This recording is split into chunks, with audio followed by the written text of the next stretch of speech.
Sleeping Beauty. Read the story along with me and find out what happens. You'll know when it's time to turn the page when you hear this sound.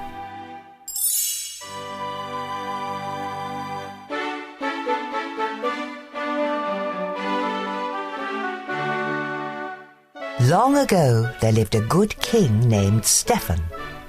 For many years, King Stephen and his queen wished and wished for a child. At last, their wish came true. The king and queen named their daughter Aurora.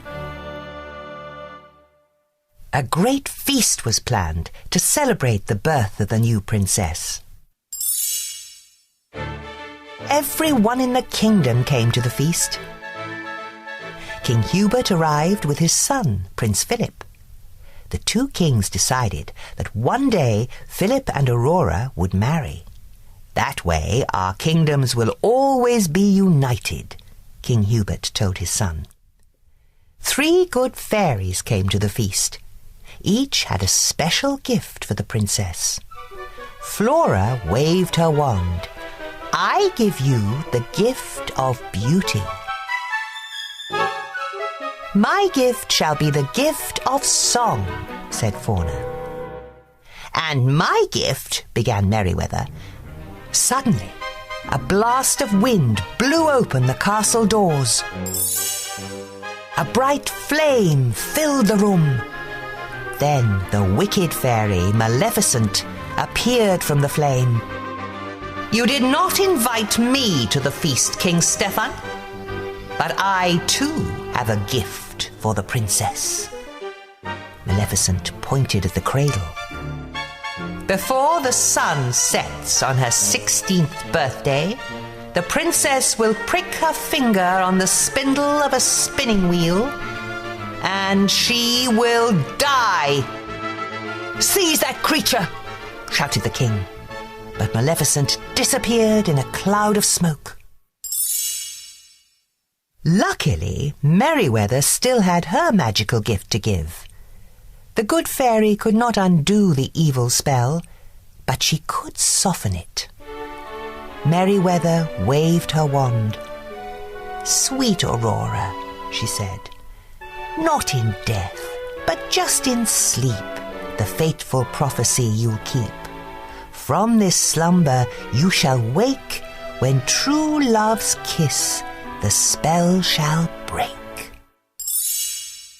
King Stephen had all the spinning wheels in the kingdom burned. If there are no spinning wheels, he told the queen, our daughter will be safe from harm. The 3 fairies knew Aurora still wasn't safe. Flora had an idea. The fairies would secretly raise the princess themselves in a cottage in the woods. And no magic, Flora told the others. Then Maleficent will never be able to find us. The fairies explained their plan to the king and queen. Reluctantly, the king and queen agreed. That night, 3 peasant women left the castle with a small bundle. The 3 women arrived at a cottage nestled deep in the forest. We must never call her Princess Aurora, Flora told the others. Her new name is Briar Rose. 16 happy years passed. Briar Rose grew into a lovely young woman. She did not know she was a princess, and she had never heard of the evil fairy. But Maleficent had not forgotten the princess. For years her soldiers had searched the kingdom. At last, they gave up. We checked every cradle, they told Maleficent. Fools, she shouted. You've been looking for a baby all these years. Maleficent turned to her pet raven. You are my last hope. Search for a maid of 16 with hair of gold. Go and do not fail me. The raven flew off into the night. The next day was Briar Rose's 16th birthday. The fairies wanted to surprise her with a party, so they sent her out of the cottage. We need berries, Fauna said. Lots of berries, added Flora. Don't hurry back, called Merryweather. The fairies set to work. Flora made a dress, Fauna baked a cake. This dress looks awful, declared Merryweather. The fairies needed a little magic. Meanwhile, Briar Rose was singing to the forest animals. She told them all about a prince she had met in her dreams. Nearby, Prince Philip was riding his horse. When he heard Briar Rose singing, the prince couldn't resist joining in. For a little while they sang and danced together. What is your name? Prince Philip asked. Why, it's... Just then, Briar Rose remembered that she was not allowed to talk to strangers.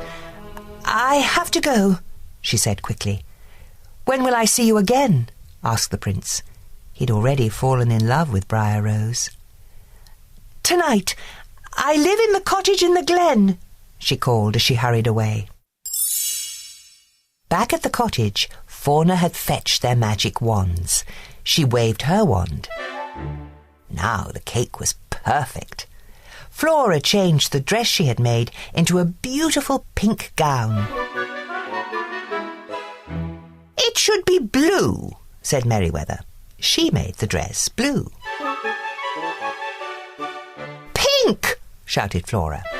The fairies kept changing the dress from pink to blue, and blue to pink. Pink and blue magic dust flew everywhere. Maleficent's raven saw the magic dust flying out of the chimney. He had found the princess. Back he went to tell Maleficent. Just then, Briar Rose returned to the cottage. Surprise! The fairies shouted. Oh, this is the happiest day of my life, cried Briar Rose. I met the most wonderful young man. He's coming here tonight. The fairies could see she was in love.